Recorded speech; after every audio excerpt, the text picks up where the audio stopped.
Dear student, today we will discuss about an topic of plant physiology, that is osmosis. Osmosis, as you know, is an important phenomena in the plants as well as in the animals. In the plants, various type of movement that take place from root to all the part of leaf, flower, fruit, and in the whole development of the plant, the osmosis process is very important process. All the type of solvent plus nutrient movement from one place to the another in the plant that take place generally through this phenomena. As with the history is concerned, Jean-Antoine Nollet was the first scientist who first of all observed the osmosis phenomena in 1748. As you can see the picture of this great scientist in the slide also. He was born on 19th November 1700 in France, and he died on 25th April 1770, and he was known for the discovery of this osmosis process. Like other words of botany, the osmosis is also derived from the Greek word which means push or impulsion from one area to the another area, and the similar word for osmosis that may be endosmos or exosmos. These parallel words, they were derived by the French physician René Dutrochet from 1776 to 1847.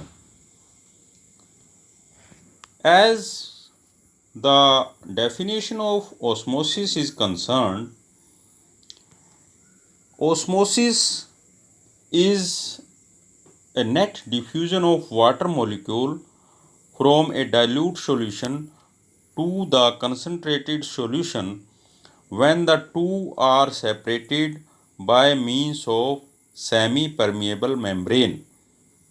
It is very necessary in this process that the semi-permeable membrane should be present between the two type of solution. The direction of movement of solvent from pure solvent to the solution.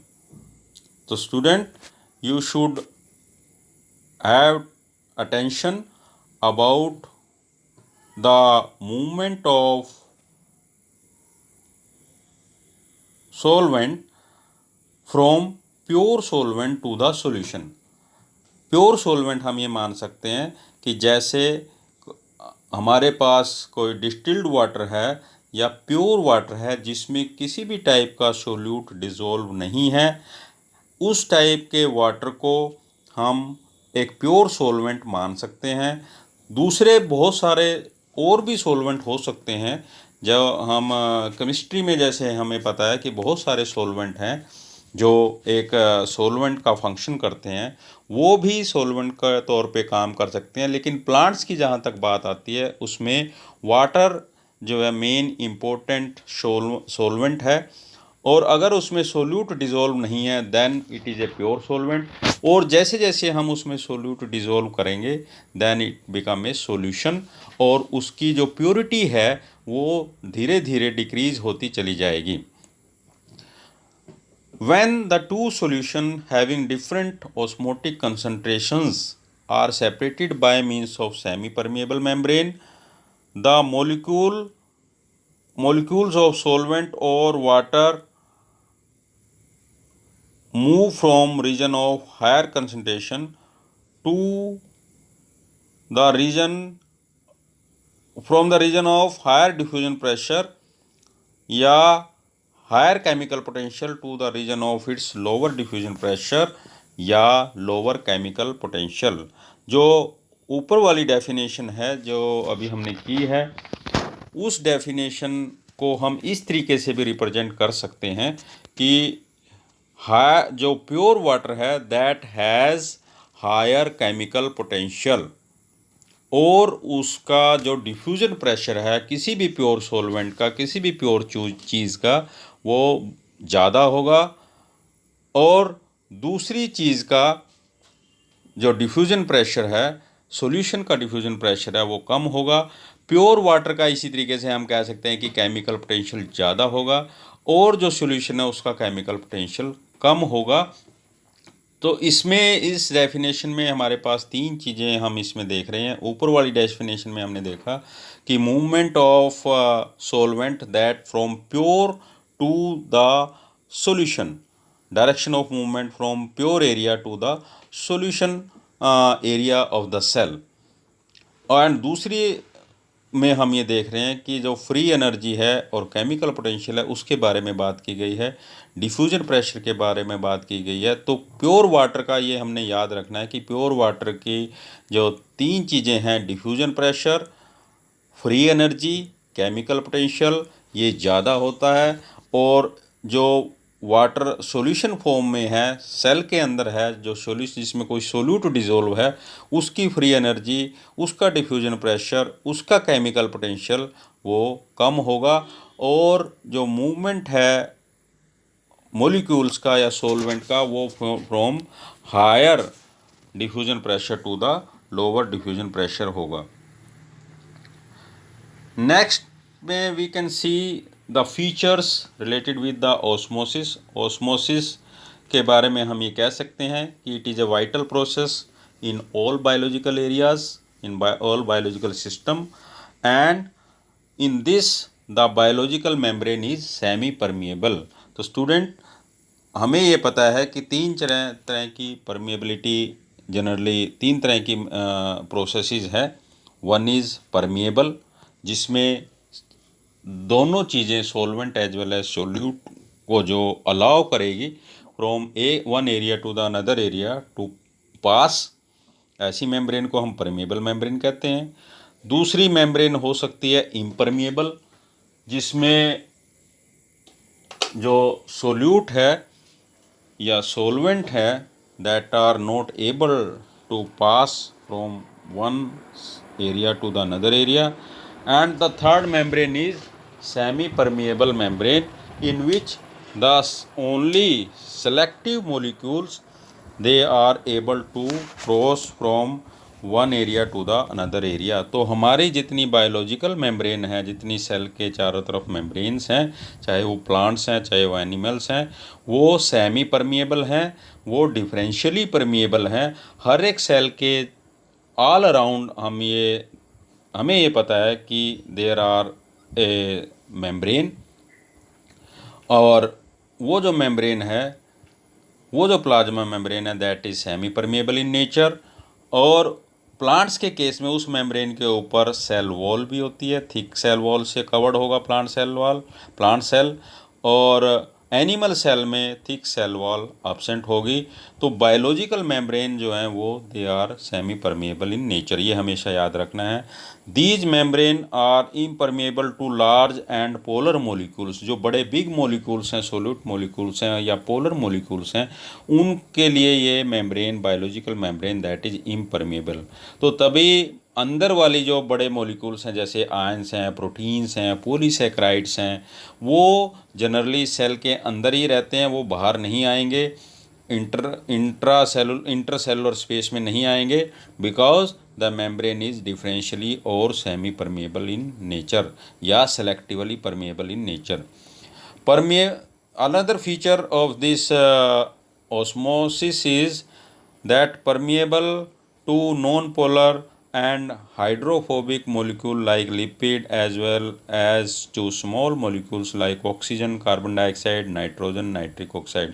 This membrane is very much permeable to oxygen, carbon dioxide, nitrogen, nitric acid, which are smaller in nature, which are of smaller size. Next character of this osmosis, we can say that osmosis provide primary means by which water is transported into and out of the cell. ये एक cell के लिए बहुत ज़रूरी process है जो जिससे जो सोलवेंट है वाटर की फॉर्म में वो from one area to the another area it can very easily cross. The turgor pressure जिसको हम टीपी से रिप्रेजेंट कर सकते हैं of the cell is largely maintained by osmosis. तो यह across the cell membrane between the cell interior and its relatively hypotonic environment.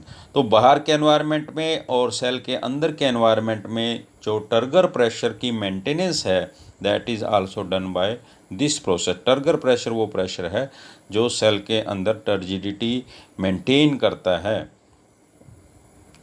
Another feature is a pure water has maximum free energy, diffusion pressure and chemical potential। ये हम कर चुके हैं। एक pure water के अंदर तीन चीज़ें सबसे ज़्यादा होती हैं, मैक्सिमम फ्री एनर्जी होगी, डिफ्यूजन प्रेशर हाई होगा और हाई केमिकल पोटेंशियल होगा। At the time of substance dissolve in it the free energy of these water molecule decreases. तो जैसे जैसे हम इसमें सब्सटेंस डिजोल्व करेंगे फ्री एनर्जी वाटर मॉलिक्यूल्स की डिक्रीज होती हुई चली जाएगी। इसको हम इस एग्जांपल से समझ सकते हैं कि जैसे जैसे हम वाटर में कोई शुगर या कोई साल्ट डिज़ोल्व करते हैं तो जो प्योर वाटर था उसके जो मॉलिक्यूल हैं वो शुगर के मॉलिक्यूल के साथ या साल्ट के मॉलिक्यूल के साथ बाइंड हो जाएंगे और उसकी जो फ्री मूवमेंट है वाटर मॉलिक्यूल्स की वो डिक्रीज हो जाएगी, वो कम हो जाएगी। तो ऐसा ही केस सॉल्यूशन की फॉर्म में होता है कि प्योर वाटर है, कम सोल्यूट है तो उसकी फ्री एनर्जी ज़्यादा है, लेकिन सेल के अंदर जो सॉल्यूशन है उसमें क्योंकि बहुत सारी चीज़ें डिजोल्व हैं उनकी फ्री एनर्जी या केमिकल पोटेंशियल वो कम है। Diffusion pressure and the chemical potential of a solution also decreases, ये हमने कर लिया है। Therefore free energy, diffusion pressure and chemical potential of a solution is always less than that of the pure solvent. तो किसी भी solution का chemical potential pure से जो है हमेशा कम रहेगा उसकी, because of the free energy decrease हो जाएगी। Osmosis is the property of molecule to move from region of high energy level to the region of low energy level. In this process the water molecule move from the region of more diffusion pressure, more chemical potential, more free energy to the area of less diffusion pressure, less chemical potential, less free energy across a semi-permeable membrane in osmosis. In case of the plant, the water can move by osmosis from water जो है osmosis के through osmosis process को involve करके move कर सकता है। कहाँ से? From environment into the cell, बाहर के एनवायरनमेंट से सेल के अंदर जा सकता है। सोयल इनटू ए रूट सेल, ये हमें पता है कि सोयल्स के अंदर वाटर सोयल के पार्टिकल वाटर को होल्ड करके रख सकते हैं, वहाँ से रूट सेल्स में जा सकता है। From one cell to the another cell movement कर सकता है, ये भी ऑस्मोसिस के थ्रू होती है। And from cell to the environment that is also through the osmosis like the transpiration process. जैसे ट्रांसपिरेशन में स्टोमेटा के थ्रू वाटर जो है ट्रांसपायर होगा in the form of vapours, that also is a process of osmosis. ये तो हमने अभी कुछ स्लाइड में बेसिक प्रोसेस किए हैं। इस ऑस्मोसिस को हम कुछ एग्जाम्पल के बहुत ही सिंपल एग्जाम्पल्स हैं जो हम अपने घर में भी कर सकते हैं, उसके ज़रिए हम इसको समझ सकते हैं कि ऑस्मोसिस, पहला जो एग्जांपल हम ले रहे हैं वो that is osmosis, the demonstration of osmosis process by thistle funnel experiment. Thistle funnel experiment में जो रिक्वायरमेंट हैं वो there you should have beaker होना चाहिए, थिसल फनल होनी चाहिए, एंड ब्लैडर, गोट ब्लैडर और द सीट ऑफ सेलोफेन। ये सेमी परमेबल मेम्ब्रेन का काम करेगी। या तो हमारे पास ब्लैडर हो वो हम ले सकते हैं, या सेलोफेन पेपर एक आता है उसकी हम एक शीट ले सकते हैं। वाटर होना चाहिए, शुगर सॉल्यूशन होना चाहिए।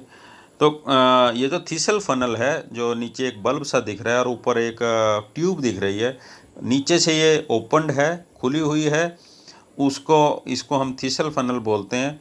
और इस थिसल फनल का जो ओपन वाला जो ब्रॉड लोअर पोर्शन है उसके ऊपर हम वी कैन पेस्ट या we can cover that portion with the help of bladder membrane और सेलोफोन मेम्ब्रेन। सेलोफोन पेपर से मेम्ब्रेन से कर देंगे कवर, या ब्लैडर मेम्ब्रेन से कर देंगे, उसको बांध देंगे और उसको फिर हम उसके अंदर इस थिसल फनल के अंदर वी पुट या we filled the sugar solution डाल देंगे हाई कंसंट्रेशन का, और इसको हम इन्वर्ट करके बीकर के अंदर जो प्योर वाटर है उसके अंदर इसको हम रख देंगे और इसको हम थोड़ी देर के लिए छोड़ देंगे प्रोसेस के लिए। एंड उसके बाद हम ऑब्जर्वेशन इसकी देखेंगे कि ऑब्जर्वेशन, और इसमें हम एक मार्किंग कर लेंगे। थिसल फनल में मार्किंग होती भी है, स्केल भी होता है। इसकी जो ट्यूब है इसमें 1 2 3 4 5 6 7 ऐसे करके मार्किंग भी होगी जैसे थर्मोमीटर में होती है, और इसमें हम अपनी मार्किंग भी लगा सकते हैं with the help of permanent marker. हम इनिशियल रीडिंग जहाँ तक हमने शुगर सॉल्यूशन भरा है वहाँ पे हम इसके ऊपर मार्किंग लगा लेंगे और इसको कुछ टाइम के लिए छोड़ देंगे। फिर हम इसको 1 आवर 2 आवर्स के बाद इसको हम ऑब्ज़र्व करेंगे। Then we see the level of water inside the thistle funnel that increases. Thistle funnel के अंदर जो लेवल है वो इंक्रीज हो गया है because of the osmosis from outer area to the inner area. अब हमने इस एक्सपेरिमेंट में ये देखा है कि बाहर वाला जो एरिया है जहाँ बीकर के हमने जो वाटर रखा है बीकर के अंदर, उसके अंदर प्योर वाटर है, उसमें फ्री एनर्जी ज़्यादा है, उसका डिफ्यूजन प्रेशर ज़्यादा है, उसका केमिकल पोटेंशियल ज़्यादा है, उसके अंदर एनर्जी लेवल ज़्यादा है वाटर मॉलिक्यूल का। तो वहाँ से वाटर मॉलिक्यूल अंदर वाले एरिया में जहाँ हमने शुगर सॉल्यूशन डाला था थिसल फनल के अंदर, उसके अंदर चले जाते हैं, क्योंकि अंदर वाले जो सॉल्यूशन है वो हमें पता है, जब मैंने पीछे अभी डेफिनेशन की है कि उसके अंदर जो है वो फ्री एनर्जी कम है, केमिकल पोटेंशियल कम है, लेस डिफ्यूजन प्रेशर है। तो वाटर या solvent that move from higher diffusion pressure to the lower diffusion pressure या higher free energy to the lower free energy, जो प्रोसेस जो डेफिनेशन हमने की है उसके अकॉर्डिंगली ही मूवमेंट ऑफ सोलवेंट इसमें हो रहा है, from pure solvent to the less pure solvent के उसमें वाटर जा रहा है। तो रिजल्ट हम इसमें देख सकते हैं कि movement of water through the goat bladder और cellophane sheet into the thistle funnel take place, ये हमने ऑब्जर्व कर लिया है। वाटर कंसंट्रेशन, दूसरा क्या है, the force with which the solution level in the tube increases arise from the pressure exerted by the diffusion of water molecule into the tube. This pressure is known as osmotic pressure. तो जो movement है वो osmosis की water molecule जो pressure exert करते हैं from outside to the inner side, उसको हम कहते हैं ऑस्मोटिक प्रेशर या ओपी क्या बोल देते हैं या ऑस्मोटिक प्रेशर बोल देते हैं। सेकंड जो एक्सपेरिमेंट है वो और भी ज़्यादा सिंपल है कि demonstration of osmosis by potato osmoscope method. Osmosis को हम पोटैटो ऑस्मोस्कोप मेथड से भी कर सकते हैं। जैसे हमें पता है कि पोटैटो हमारे सभी घर में अवेलेबल है, तो पोटैटो को लेंगे हम, उसको ये हम अपने घर में बड़े इजीली ऑब्जर्व भी कर भी सकते हैं। पोटैटो को पील ऑफ कर लेंगे, उसके बाहर का छिलका उतार देंगे और उसको एक स्क्वायर सा क्यूब बना लेंगे, साइड से काट के उसको एक छोटा सा क्यूब टाइप बना लेंगे और उसका क्यूब में से अंदर की साइड से हम उसमें एक कैविटी बनाएंगे। We make the cavity toward the inner side, जैसे कि इस पिक्चर में भी दिख रहा है, डायग्राम में भी दिख रहा है। और we leave the potato all around this cavity in a equal manner। बाहर हम चारों तरफ इस कैविटी जो हमने अंदर से कुछ होल किया है, with the help of knife, with the help of another sharpened thing, और जो अंदर कैविटी बनाई है उसके चारों तरफ हम उसको जो पोटैटो का जो एरिया है वो बराबर छोड़ लेंगे। और इसमें हमने एक चीज़ ध्यान रखनी है कि इसमें कहीं से भी कोई होल ना हो, ना नीचे से, ना साइड से, ना दूसरी साइड से। और इससे हम एक यूनिफॉर्म कैविटी क्रिएट कर लेंगे और उस पोटैटो को उस कैविटी बीरिंग पोटैटो के अंदर, उस कैविटी के अंदर हम शुगर सॉल्यूशन से फिल कर देंगे, उसको हायर कंसंट्रेशन वाले शुगर सॉल्यूशन से फिल कर देंगे। और उस पूरे सेट को we put into the beaker containing the pure water. तो उसको एक बीकर में रख देंगे जिसके अंदर प्योर वाटर होगा और अंदर की साइड से, जैसा कि पिक्चर में दिखाया गया है, कि इसमें हम एक पिन लगा लेंगे। इनिशियल रीडिंग को शो करेगा वो पिन, ऑल पिन लगा देंगे और जहाँ तक हमने शुगर सॉल्यूशन फिल किया है, और फिर उस पोटैटो कैविटी बीरिंग पोटैटो जिसको हम ओस्मोस्कोप बोलते हैं, उसको हम प्योर वाटर के सॉल्यूशन में रख देंगे और कुछ टाइम के लिए उसको हम छोड़ देंगे। Then we see the movement of water solvent molecule from high diffusion pressure to the less diffusion pressure, जैसे हमने डायग्राम में दिख रहा है। बाहर बीकर में जो प्योर सॉल्यूशन है, प्योर सॉल्वेंट है, उसमें जो डिफ्यूजन प्रेशर है वो ज़्यादा है क्योंकि free energy of water molecule is more. अंदर जो इसमें हमने शुगर डिजोल्व कर रखे, जो सॉल्यूशन डाल रखा है, उसके अंदर फ्री एनर्जी जो है वो कम है, डिफ्यूजन प्रेशर लेस है। तो पानी जो सॉल्वेंट की मूवमेंट है वो बाहर वाले बीकर बीरिंग सेल से अंदर की तरफ जो है वो जाएगी और इस तरीके से सॉल्वेंट मूव करेगा और इसमें जो सॉल्वेंट का जो लेवल है दैट बिकम रेज्ड। और फिर हम फाइनल रीडिंग की पिन लगा लेंगे। 2 पिन इसमें दिख रही है, one is of initial reading and the second pin is of final reading. और इससे हमें पता चल जाएगा कि हमारा जो सॉल्वेंट है that move from pure water to the impure solution. और ऐसा ही सेम प्रोसेस जनरली प्लांट्स के अंदर भी जनरली देखने को मिलता है। रिजल्ट हमने डिस्कस कर लिए हैं। The final result is the rise of level of a solution is certainly due to the movement of water from the petri dish into the osmoscope by cell to cell osmosis. तो cell to cell osmosis से जैसे movement होगी और ऐसी ही movement generally plant में मिलती हैं। Thank you very much.